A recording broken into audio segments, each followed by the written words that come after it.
Καλησπέρα. Η κοιλιοκάκη είναι μια αυτοάνωση διαταραχή του λεπτού εντέρου, η οποία προσβάλλει άτομα με γενετική προδιάθεση για την νόσο και εμφανίζεται στην βρεφική ηλικία ή σε οποιοδήποτε κομμάτι στην εφηβική ή ενήλικη ζωή.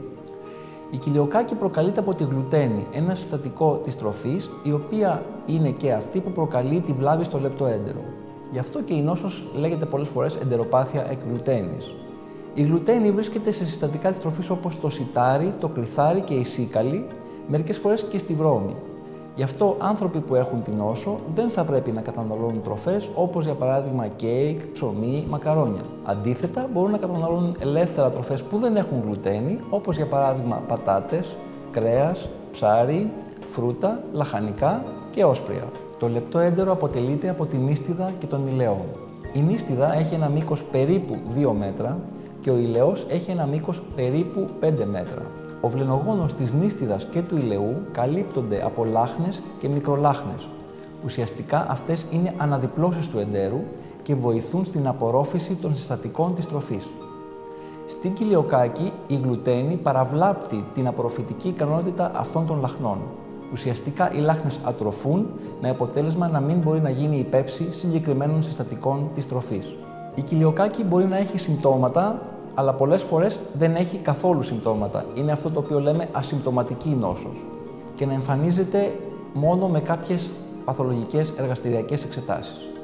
Σε πολλές περιπτώσεις βέβαια έχει συμπτώματα, τα οποία μπορεί να διαφέρουν ανάλογα με το αν η κοιλιοκάκη εμφανίζεται στην παιδική ηλικία ή στην ενήλικη ζωή.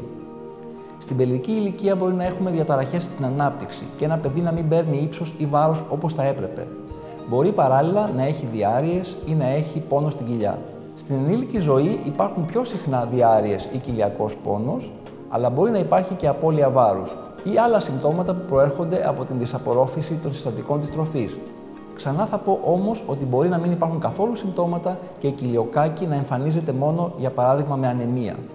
Η κοιλιοκάκη, επειδή είναι αυτοάνωσο νόσημα, μπορεί να συνυπάρχει με άλλα αυτοάνωσα νοσήματα, όπως παθήσεις του θηροειδούς, πιο συγκεκριμένα την αυτοάνωση θηροειδίτιδα, με σαχαρόδι διαβήτη ή με δερματολογικές παθήσεις όπως η ερπιτοειδής δερματίτιδα. Η διάγνωση της κοιλιοκάκης συχνά δεν είναι εύκολο να τεθεί, γι' αυτό και πολλοί ασθενείς παραμένουν αδιάγνωστοι για μεγάλο χρονικό διάστημα. Ο γιατρός μπορεί να υποψιαστεί την νόσο όταν υπάρχει σιδηροπενική ανεμία ή έλλειψη ασβεστίου, για παράδειγμα οστεοπόρωση. Υπάρχουν ειδικές εξετάσεις αίματος, οι οποίες θέτουν τη διάγνωση, όπως για παράδειγμα τα αντισώματα έναντι ιστικής τρανσγλουταμινάσης. Και αυτή η εξέταση, αν είναι θετική, σημαίνει ότι ο ασθενής πάσχει από κοιλιοκάκη, ενώ απαιτείται στη συνέχεια η πραγματοποίηση γαστροσκόπησης, προκειμένου να ληφθεί βιοψία από τη δεύτερη μοίρα του δωδεκαδαχτύλου. Ουσιαστικά δηλαδή απαιτείται βιοψία λεπτού εντέρου, προκειμένου να τεθεί οριστικά η διάγνωση της νόσου. Όσον αφορά στη θεραπεία της νόσου, δυστυχώς δεν υπάρχει σήμερα φαρμακευτική αγωγή την οποία ο ασθενής μπορεί να λάβει. Η θεραπεία είναι η διαβίου δίαιτα ελεύθερη γλουτένης. Αυτό ουσιαστικά σημαίνει ότι ο ασθενής για όλη του τη ζωή δεν θα μπορεί να λαμβάνει τρόφιμα τα οποία περιέχουν γλουτένη. Ευτυχώς σήμερα αυτό δεν είναι τόσο δύσκολο να επιτευχθεί, διότι υπάρχουν στην αγορά προϊόντα χωρίς γλουτένη, όπως για παράδειγμα αλεύρι χωρίς γλουτένη, ψωμί χωρίς γλουτένη, ζυμαρικά χωρίς γλουτένη. Η κοιλιοκάκη είναι μια σοβαρή πάθηση η οποία πολλές φορές αργεί να διαγνωστεί.